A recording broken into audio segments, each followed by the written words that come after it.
Poussin créole. Il n'aime pas trop Mélenchon. Est-ce qu'il peut faire une toile? Bien sûr que non, c'est un poussin. Prends garde, Poussin créole est là.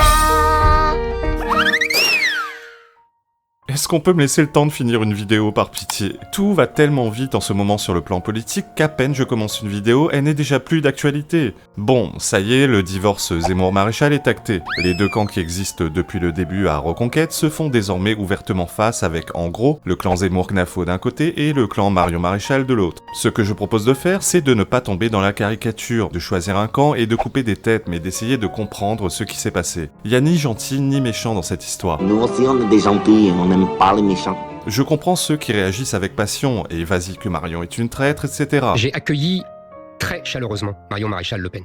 Comme j'ai accueilli d'ailleurs ces trois compères en traîtrise que sont Pelletier, Bay et Madame Troche. Mais pour faire de la politique, il faut savoir être dépassionné. C'est un secret de polichinelle qu'à Reconquête, il y avait grosso modo deux camps. Les enthousiastes d'Éric Zemmour et ceux de Marion Maréchal, et avec au milieu, ceux comme moi qui n'avaient pas de camp et qui jugeaient la situation avec plus de recul et moins de passion. Mais bordel, c'est le droit! Désolé si ça fait prétentieux, mais ça fait un bail que je savais que ça n'allait pas bien finir cette affaire-là. Car il y avait d'un côté un camp qui parlait avec son cœur et ses tripes, et qui voulait refonder la droite tout entière, de l'autre des politiciens professionnels. Je suis professionnel, ok? Soyons clairs, si Reconquête existe, c'est grâce à Zemmour. C'est lui qui a insufflé ce vent nouveau dans la politique française et qui a redonné espoir à tant de patriotes qui, pour beaucoup d'entre eux, ne votaient pas ou ne votaient plus par dégoût de la politique. Zemmour parle vrai, il dit ce qu'il pense et pense ce qu'il dit. Je veux pas que les Français payent pour une radio et une télévision qui font de la propagande anti-française, immigrationniste, LGBT et woke, comme on dit aujourd'hui. C'est pour ça que les gens l'aiment, il est différent. Tu étais différent. Oui, non. Mais voilà, paradoxalement, la principale qualité de Zemmour est aussi son principal défaut.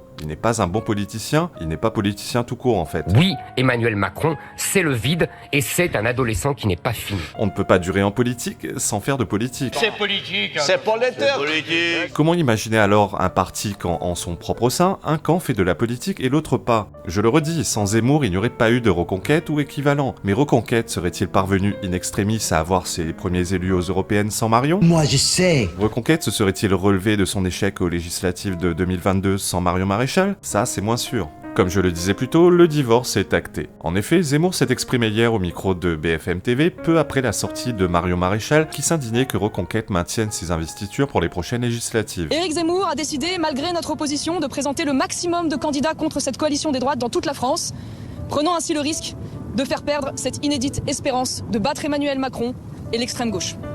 Cette décision est une triple faute. Je vous avoue, il y a un truc qui m'échappe. Les négociations avec le RN ayant échoué, pourquoi alors Reconquête aurait dû retirer toutes ses investitures? Je n'ai pas réussi à obtenir cet accord. L'argument qui m'a été avancé par le Rassemblement national étant qu'il ne souhaitait pas travailler directement ou indirectement avec Éric Zemmour et sa structure parce qu'il n'avait pas confiance en lui en raison de son attitude Donc à vous l'égard, capitulez, en fait. à l'égard du Rassemblement national durant les élections européennes, puisqu'il avait fait le choix, lui, durant les élections, de vouloir attaquer prioritairement le Rassemblement national, ce qui n'était pas mon cas et ce qui était déjà un désaccord entre nous lors de ces élections. Je comprends pas. Je comprends pas.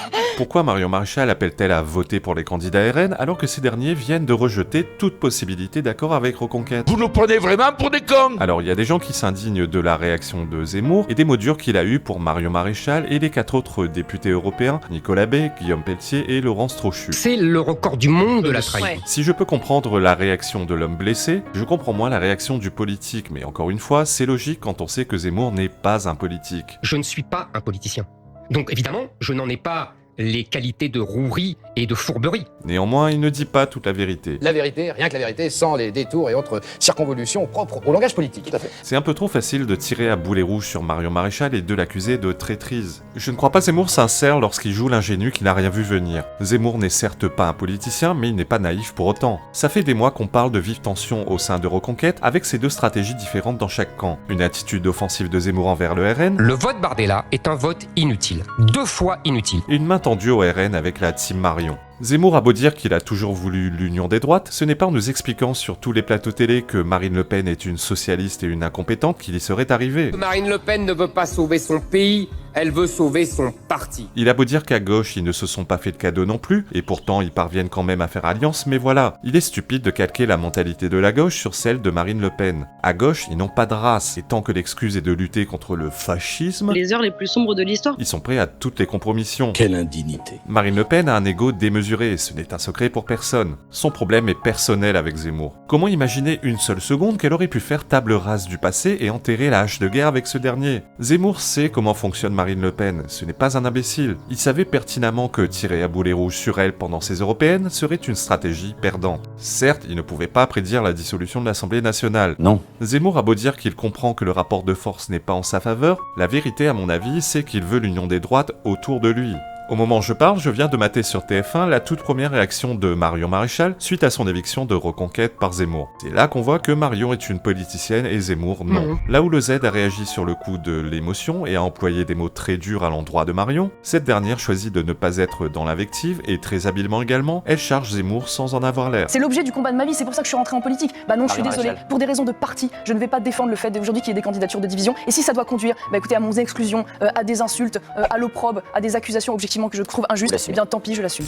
En effet, elle a choisi d'expliquer sa stupéfaction de voir Zemmour maintenir toutes les investitures Reconquête alors même que le RN avait déjà auparavant claqué la porte à ces derniers par le fait que son intérêt absolu c'est la France et que pour cette raison, en gros c'est la stratégie Total Carpet. On est tout petit, on est à chier. Même si elle s'est fait chier dans la main par Bardella, c'est pas grave. C'est pas grave. Elle s'écrasera quand même car son intérêt absolu, dit-elle, c'est de faire gagner la droite et non de privilégier les logiques de parti. L'air de rien, elle nous explique en filigrane que tandis qu'elle privilégie le destin de la France, Zemmour lui fait le choix de l'émotion, de l'orgueil et de logique de parti. Ah, pour une fois, t'es moins con que t'en as l'air. Moi, c'est ce que je comprends en tout cas, donc ça revient à accuser Zemmour de faire le contraire. Ce que je ne comprends pas, c'est qu'elle continue de parler d'union avec le RN. Quand un seul des deux y gagne, je n'appelle pas ça une union, moi, mais déclarer forfait, démissionner. Bah ouais, logique.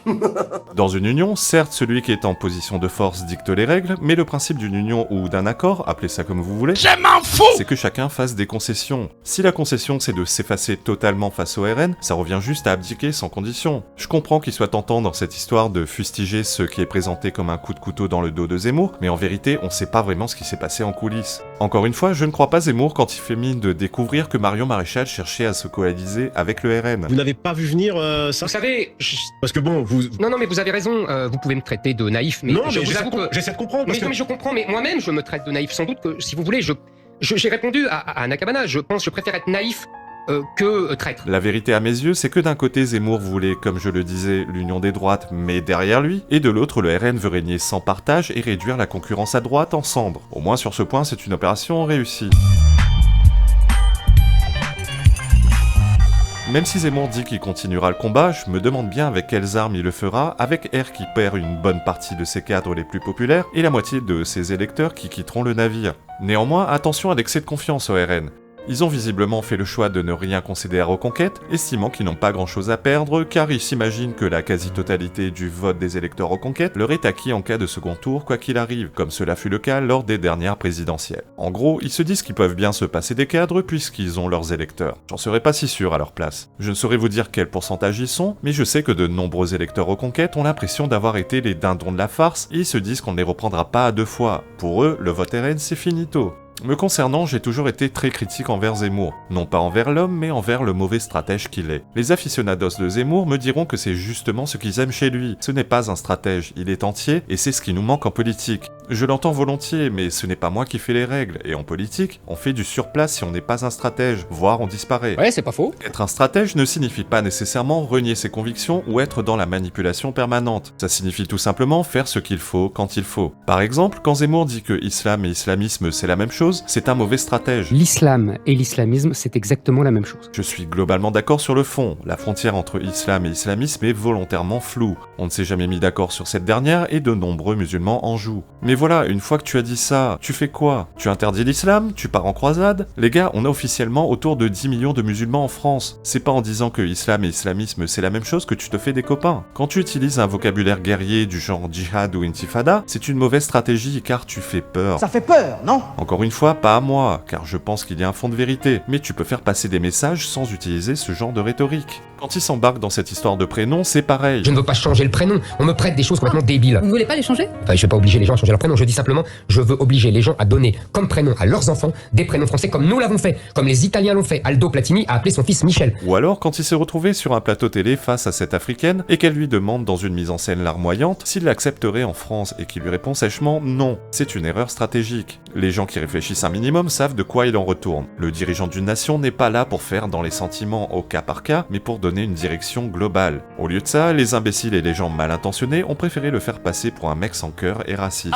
Des erreurs stratégiques dans le genre et des outrances qui auraient pu être évitées, il les collectionne. Je croyais naïvement qu'il avait appris de ses erreurs après le semi-échec de la présidentielle, mais surtout des législatives, mais il n'en a rien été. Zemmour a continué à faire du Zemmour. Langage outrancier, franchise excessive et pas nécessaire, attaque répétée contre le RN. Vous pensez qu'elle est nulle? Non, encore une fois, je pense que, soyons sincères, est-ce que vous pensez qu'elle est nulle? Je pense en tout cas que son Franchement. débat, laissez-moi finir, je pense que son débat de 2017 a montré cruellement ses lacunes et a Donc elle est nulle. humilié ses électeurs. J'ai pas dit qu'elle était nulle, pas du tout. Vous le pensez? Mais pas du tout, je ne juge pas les gens comme ça. Zemmour est à mes yeux l'âme de Reconquête, mais paradoxalement, il en est aussi le pire ennemi. Il faut se rendre à l'évidence, Reconquête n'ira jamais très loin sans stratégie et sans faire de politique. Je suis persuadé que dans 20 ans, on se dira « Ah là là, Zemmour avait raison sur toute la ligne », comme beaucoup se le disent aujourd'hui pour Jean-Marie Le Pen, mais on n'y peut rien. Les Français ne sont pas prêts à ouvrir les yeux. En France, il n'est jamais bon d'avoir raison trop tôt. Au final, qu'est-ce que je ferais? D'un côté, je suis fatigué de toute cette mascarade et j'ai bien envie d'envoyer tout le monde bouler. C'est fini. Mais est-ce que j'ai vraiment envie de voir Mélenchon Premier ministre? La partie raisonnable en moi me dit non.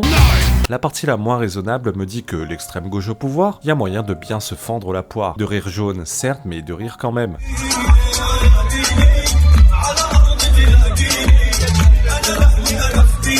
Avant de finir, je suis tombé sur cet extrait vidéo de Sébastien Chenu. On n'a pas voulu faire d'accord avec le parti Reconquête. Pourquoi? Parce que Zemmour véhicule une radicalité qui ne nous va pas.